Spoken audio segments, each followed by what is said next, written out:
Good morning, everyone. My name is Rakshak Saini, and from last 5 years, I'm working with AP2V Solutions as a Linux and Python trainer with a strong background in programming. Talking about my educations, I have completed my bachelor's degree in computer applications. Also, I'm a Red Hat certified engineer. In addition, I have completed course like DevOps, AWS from AP2V Solutions during recent years for upgradations of my technological skills. So I'm gonna be your trainer for the Python course. So that's all from me. So guys, now let's move to our course content. Firstly, we will going to take a look on scripting. We will also going to see whether there is any difference between programming language and scripting language. Next, we will going to see chapter second, in which we will learn about Python language and characteristics of Python. Then we will move on chapter third, in which we will learn how to download and install Python on different platforms like Windows, Linux, Mac. We will also create our first program, Hello World. Moving to chapter 4th, we will be learning data types, variables, and assignment and their functions also. So now let's move on to the chapter 5th, and that is strings. So we will see how to create Python strings and how to concatenate them. One of my favorite chapter is chapter 6, logic and conditions, in which we will learn about booleans, conditions like if else. Moving to chapter 7th, we will learn about loops like for loop and while loop. Next, we have chapter 8th, in which we will see exception handling and exploring how to handle errors. After that, we will be moving to chapter 9th, functions, how to define functions and how to use them in our program. Now, let's take a look on chapter 10th, file operations, in which we will be reading and writing our data to a file. So this is what we are going to cover in our Python basics. Now moving to our first chapter, that is introduction to script. The scripting language is basically a language where instructions are written for a runtime environment.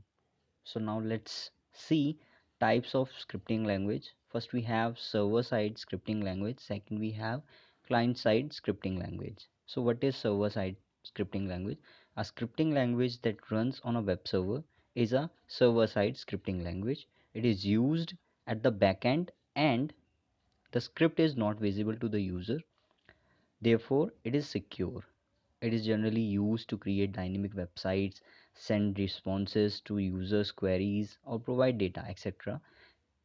For example, server-side languages include Python, PHP, Perl, Ruby, etc.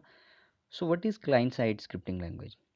A scripting language that runs on the user's web browser is a client-side scripting language. It is used at the front end, and thus the script is visible to the user, which makes it less secure.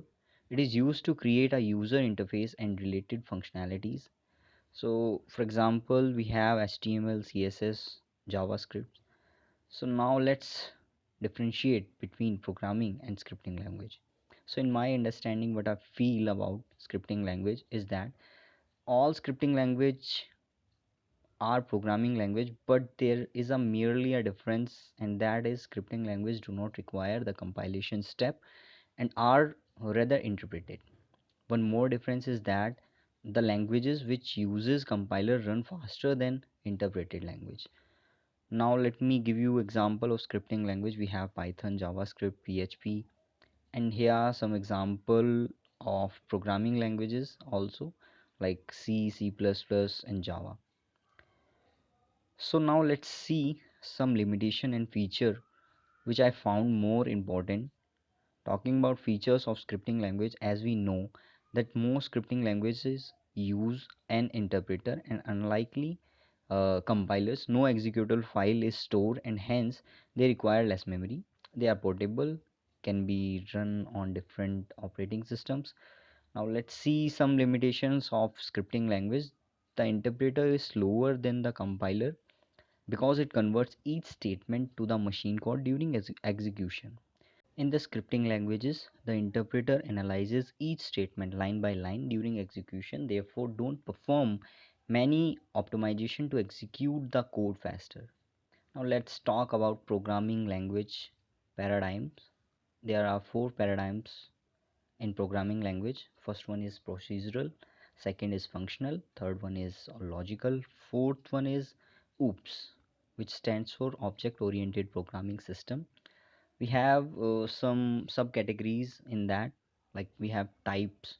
So first one is encapsulation, second is inheritance, third one is data abstraction, fourth one is polymorphism. So we will be going to discuss them deeply in our upcoming sessions. So that's all for today. Thank you so much for joining.